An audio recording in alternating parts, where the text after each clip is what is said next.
கமல் எவ்வளோ புத்திசாலின்னு பாருங்கள். கமரன் படம் கமல் தான் ப்ரொடியூசரு. எடுக்கிறப்பே ஒரு ராணுவ ஜெனரல் மேடலில் கூட வச்சுக்கிறார். படம் ஷூட் பண்ணுறதுலேருந்து டாப்லேருந்து பாட்டம்லேருந்து எண்டு வரையும் அந்த ராணுவ ஜெனரல் கூட இருக்கார். இந்த இடத்துல இப்படி தான் ஷூட் பண்ணணும், இந்த எலச்சி தான் யூஸ் பண்ணணும், இந்த பீரங்கியை காட்டலாம், இந்த வெப்பன்ஸ் நீங்கள் காட்டலாம், இந்த வேர்டை நீங்கள் யூஸ் பண்ணலாம், இந்த காஷ்மீரில் இந்த குறிப்பிட்ட பகுதிக்கு மேலே நீங்கள் போகக்கூடாது, இப்படி பேசலாம், இந்த வாக்கி டாக் இப்படி யூஸ் பண்ணலான்றதை அவங்க எக்ஸ்பெக்ட் கொடுத்துக்கிட்டே இருப்பாங்க. ஷூட் பண்ணுறப்பவே அந்த ப்ரொசீஜர். ஓகே, அதெல்லாம் முடிஞ்சு படத்தை எடுத்து ஃபர்ஸ்ட் காப்பி யார் காட்டுறாங்க? ராணுவத்துறை அமைச்சர் ராஜ்நாத் சிங் தான் பார்க்குறாரு ஃபர்ஸ்ட் படத்தை. ஃபஸ்ட்டு காப்பி பார்க்குறாரு, அவர் ஃபுல்லாக பார்க்குறாரு.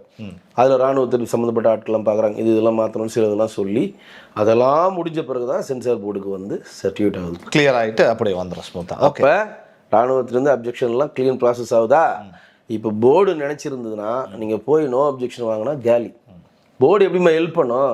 சார் இது வந்து 60 இப்படி போட்டிருக்கோம், ராணுவ சம்மந்தப்பட்ட ஒரு எக்ஸ்பர்ட்டாக ஒரு ஒப்பீனியன் மட்டும் கேட்டு உங்களுக்கு சர்டிஃபிகேட் கொடுத்துறோம் சார்.